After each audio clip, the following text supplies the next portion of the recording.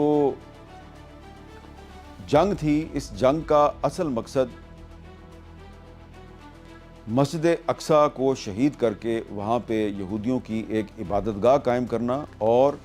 Greater اسرائیل کے منصوبے کو آگے بڑھانا تھا۔ اور اس مقصد کے لیے بہت سے جو زائنسٹ ہیں، جو نیتن یاہو کے بہت قریب ہیں، وہ کہتے رہے کہ ہم ان مسلمانوں کو آپس میں لڑائیں گے۔ تو ظاہری بات ہے جب کچھ گلف کنٹریز میں جو امریکی بیسز ہیں وہاں سے ایران پر حملہ ہوا اور ایران نے جوابی طور پر ان گلف کنٹریز میں حملہ کیا، تو مسلمانوں کی آپس میں لڑائی تو شروع ہو گئی، اور جو مسلمانوں کو لڑانے کا منصوبہ تھا وہ کامیاب ہوتا ہوا نظر آ رہا تھا۔ لیکن پھر اس میں سعودی عرب جیسے ممالک جو ہیں انہوں نے کچھ حکمت کا مظاہرہ کیا اور خاموشی اختیار کی، اور پھر پاکستان نے، ترکی نے اور کچھ اور جو مسلم ممالک ہیں انہوں نے کوشش کی کہ یہ جو ایران اور سعودی عرب ہے اس کے درمیان معاملات خراب نہ ہوں، اور پھر کوشش یہ کی گئی کہ ایران اور باقی جو گلف کنٹریز ہیں ان میں بھی زیادہ لڑائی نہ بڑھے۔ کوشش یہی کی گئی کہ مسلمان آپس میں نہ لڑیں۔ لیکن آپ نے دیکھا کہ جب کویت کی فضا میں غلطی سے 3 امریکی جنگی طیارے گر گئے تو ایویڈنس پوری دنیا کے سامنے آ گئی کہ کویت کی جو ایئر سپیس ہے اس کو استعمال کیا جا رہا ہے ایران کے خلاف۔ تو پھر ایران نے ایک طرف اسرائیل پر حملے کیے اور پھر ایران نے دوسری طرف ان گلف کنٹریز میں جو امریکی اڈے تھے ان پر بھی حملے کیے، اور دنیا کو یہ پیغام دیا کہ اب امریکہ ایک سپر پاور نہیں ہے، اور وہ امریکہ جس نے کہ ان عرب کنٹریز کو سیکیورٹی دینے کے لیے یہاں پر فوجی اڈے قائم کیے تھے، America is no more in a position to provide security.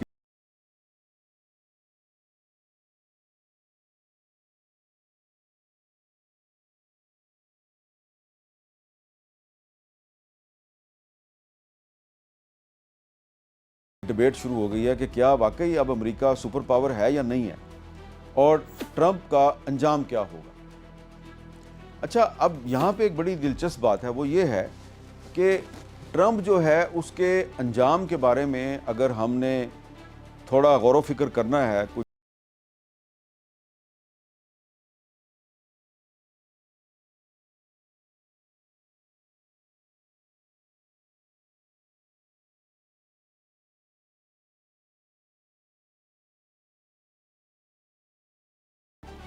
Professor ہینک D برگ نے آج سے 2 سال پہلے 2024 میں انہوں نے ایک کتاب لکھی تھی جو وہیں سے شائع ہوئی، اور کتاب کا نام ہے Trump and Hitler a comparative study of lying, یعنی کہ جو پروفیسر ہینک ڈی برگ ہیں انہوں نے ڈونلڈ ٹرمپ اور جرمنی کا جو نازی لیڈر تھا، فاشسٹ لیڈر تھا ہٹلر، اس کا کمپیریزن کیا۔ ابھی نہیں، 2 سال پہلے 2 سال پہلے انہوں نے یہ کہا کہ ہٹلر اور ڈونلڈ ٹرمپ کے درمیان بہت سی مشترکہ خصوصیات ہیں، اور جو 2 بڑی خصوصیات بتائیں وہ یہ تھی کہ دونوں جمہوریت کی پیداوار ہیں۔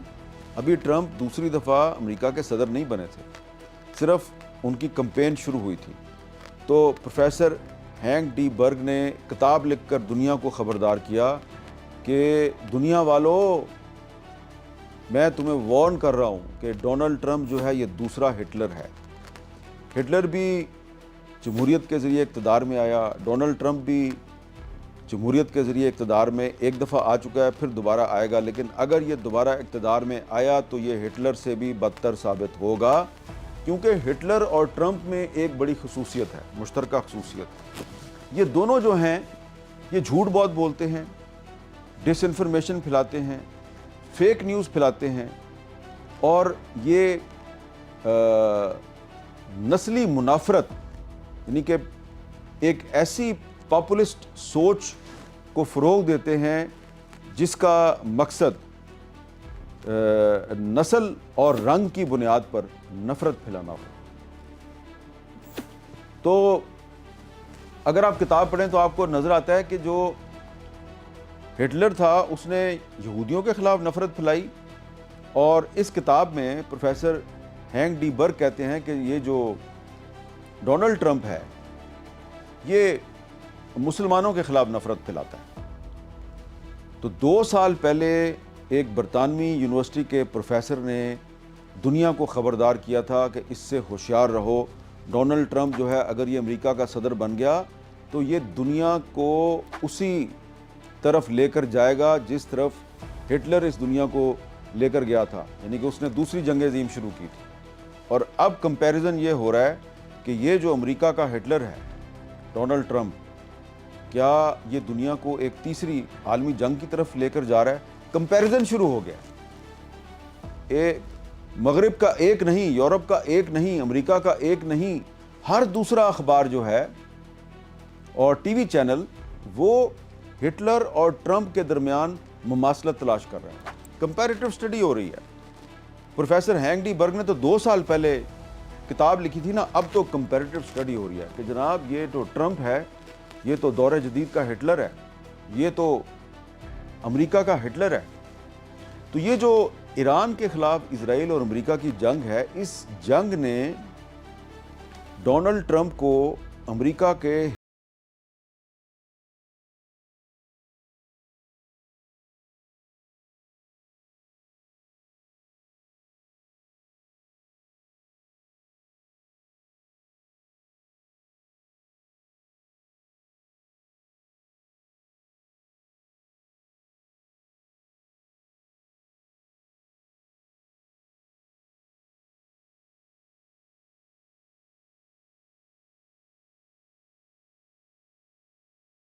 وہ ہمیں لگ رہا ہے کہ اس کے بارے میں سوالات زیادہ پوچھے جا رہے ہیں۔ تو لگ تو یہ رہا ہے کہ ٹرمپ صاحب جو ہیں وہ ایران میں رجیم چینج کے لیے سامنے آئے تھے اور انہوں نے نیتن یاہو کے ساتھ مل کر ایران پر حملہ کیا تھا۔ ٹھیک ہے، آیت اللہ علی خامنئی صاحب کو وہ شہید کرنے میں کامیاب ہو گئے، لیکن رجیم چینج کا ان کا خواب پورا نہیں ہوا، اور ایسا لگتا ہے کہ اب نیتن یاہو اور ٹرمپ دونوں بہت سے سیاسی خطرات میں گھر گئے ہیں، اور دونوں نے اسرائیل کو اور امریکہ کو بہت سے خطرات سے دوچار کر دیا ہے۔ اب یہ جو ساری صورتحال ہے اس میں آپ یہ دیکھیں کہ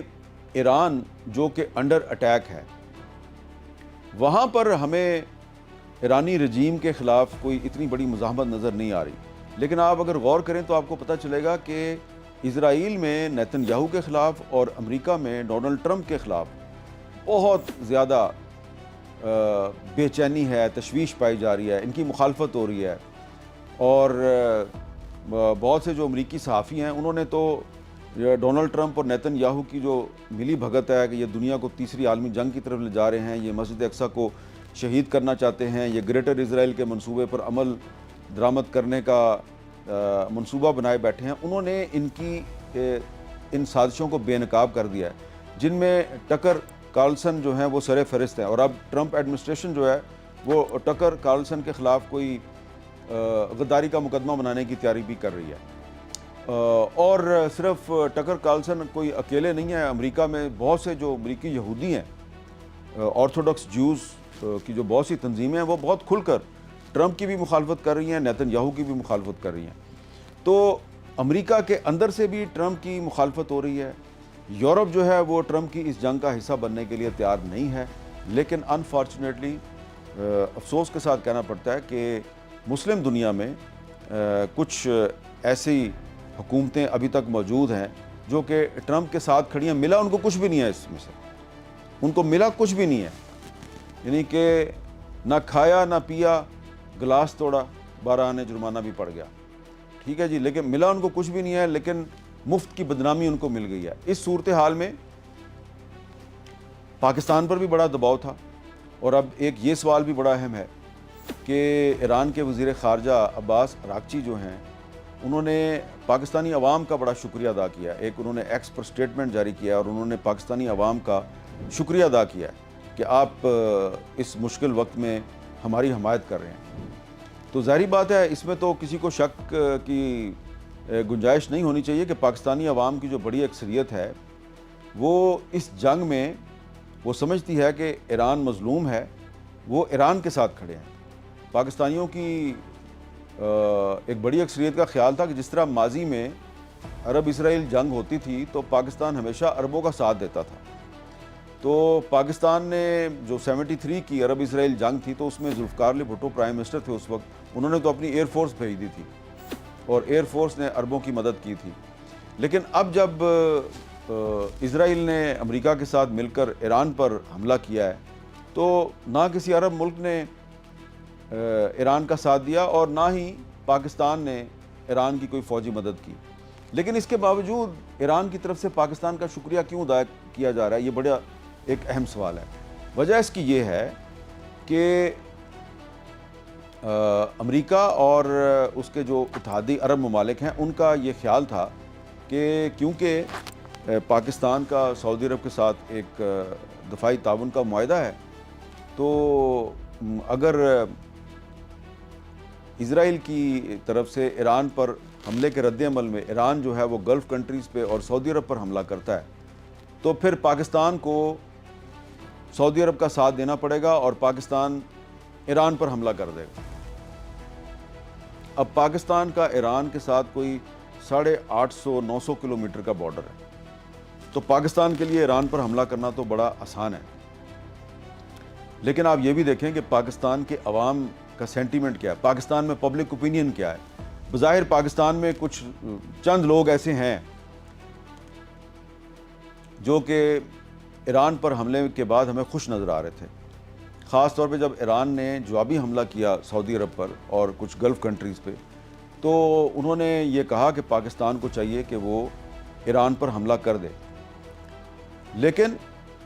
پاکستان اور سعودی عرب دونوں نے حکمت کا مظاہرہ کیا اور سعودی عرب نے کوئی پبلکلی یہ ڈیمانڈ نہیں کی پاکستان سے کہ آپ ایران پر حملہ کریں، بلکہ اس میں ترکی جیسے کچھ ممالک جو ہیں انہوں نے کوشش کی کہ سعودی عرب اور ایران جو ہیں وہ ایک دوسرے کے آمنے سامنے نہ آئیں. تو یہاں پہ فالس فلیگ آپریشن شروع ہو گئے. اب یہ فالس فلیگ آپریشن آپ سمجھتے ہیں کیا ہوتا ہے؟ فالس فلیگ آپریشن اس طرح شروع ہوئے کہ اسرائیل نے کچھ ڈرون جو ہیں وہ سعودی عرب کی تیل کی تنصیبات پر بھیجے اور تاثر یہ دیا کہ یہ ایران نے اٹیک کیا.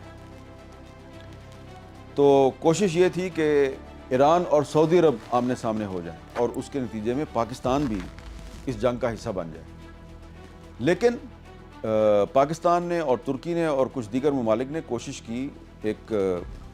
کمیونیکیشن چینل کھولا بٹوین ایران اور سعودی عرب اور کوشش کی گئی کہ یہ دونوں ممالک ایک دوسرے کے سامنے نہ آئیں. پھر اس میں ایران کی طرف سے خبردار بھی کیا گیا کہ اسرائیل جو ہے وہ کچھ فالس فلیگ آپریشن بھی کر رہا ہے، تو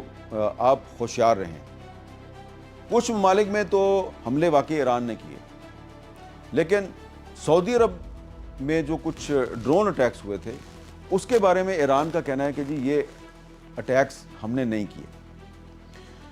تو اب لگ یہ رہا ہے کہ کیونکہ ڈونلڈ ٹرمپ جو ہیں وہ اس جنگ کے چوتھے ہفتے میں ہیلپ ہیلپ ہیلپ کی چیخیں مار رہے ہیں اور لگ یہ رہا ہے کہ جنگ اگر لمبی ہو گئی تو اس کا نقصان اسرائیل کو اور امریکہ کو ہوگا، فائدہ ایران کو ہوگا جس کے جو پاسداران انقلاب ہیں وہ ایک لمبی گریلا وارفیئر کی تیاری بھی کر کے بیٹھے ہوئے ہیں. تو اس لیے اب کوشش یہ ہے کہ کسی نہ کسی طریقے سے پاکستان کو اس جنگ میں گھسیٹا جائے، کیونکہ پاکستان کا 900 کلومیٹر لمبا بارڈر ہے ایران کے ساتھ. تو پاکستان جو ہے اس کا ایران نے شکریہ اس لیے ادا کیا ہے کہ پاکستان نے ایک تو کوشش کی کہ ایران اور سعودی عرب کے درمیان کشیدگی میں اضافہ نہ ہو، اور دوسرا پاکستان نے تمام تر دباؤ، آپ کو پتہ ہے دباؤ کدھر سے آ رہا تھا،